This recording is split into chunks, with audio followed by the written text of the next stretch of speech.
Donald Trump to create an oligarchy in America. They will not allow Donald Trump to create an authoritarian society. They will not allow the billionaire class to cut Social Security, Medicare, Medicaid, veterans programs, Title I funding, which will impact that school profoundly. We're not going to let them decimate the programs that the working class of this country needs in order to give more tax breaks to billionaires.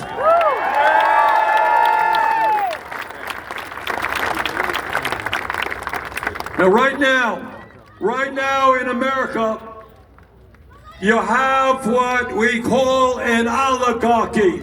And what an oligarchy is about is a handful of billionaires controlling our government.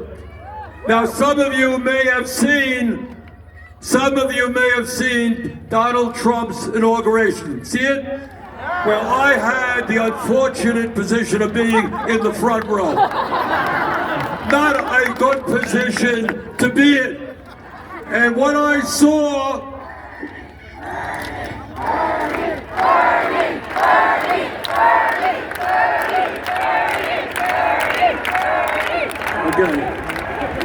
And what I saw in front of me, right behind Donald Trump, were the three wealthiest people in America. Mr. Musk, Mr. Bezos, and Mr. Zuckerberg. But that's not all. Right behind them, there were 13 other multi-billionaires who Trump had nominated to head major government agencies. Now, some of you may remember what Abraham Lincoln said at Gettysburg. Remember what he said? Here you had a situation where thousands of soldiers died trying to end slavery. And a few days later, he looks out on the battlefield where people had died and been wounded. And he said, you know what? We have a vision of a country where we're going to have a government of the people, by the people, for the people.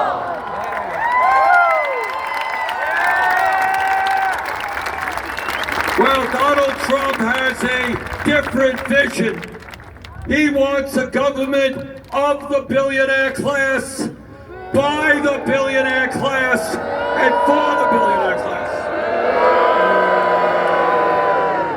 So let me tell you something now that you don't see much on corporate television and you don't hear discussed on the halls of Congress.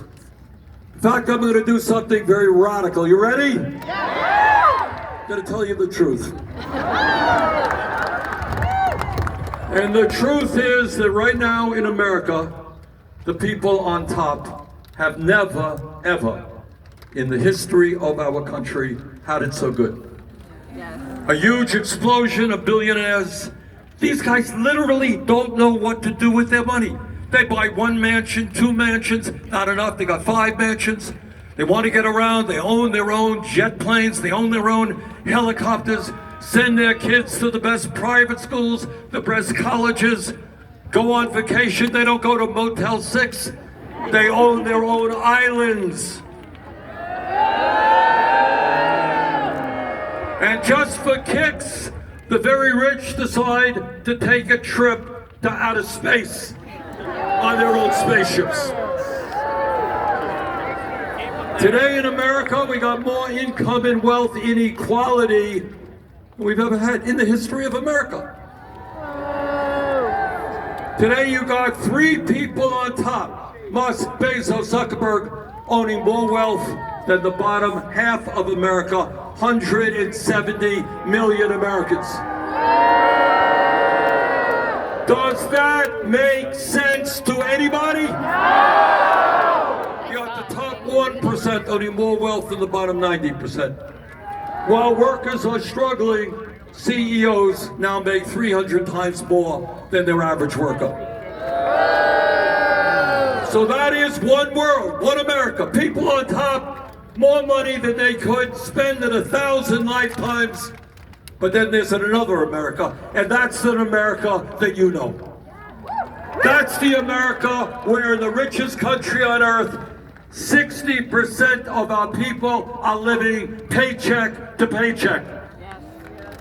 You all know what living paycheck to paycheck is about? Yes! I grew up in a family that lived paycheck to paycheck in a rent-controlled apartment, and I know what lack of money did to my family and the stresses that it caused.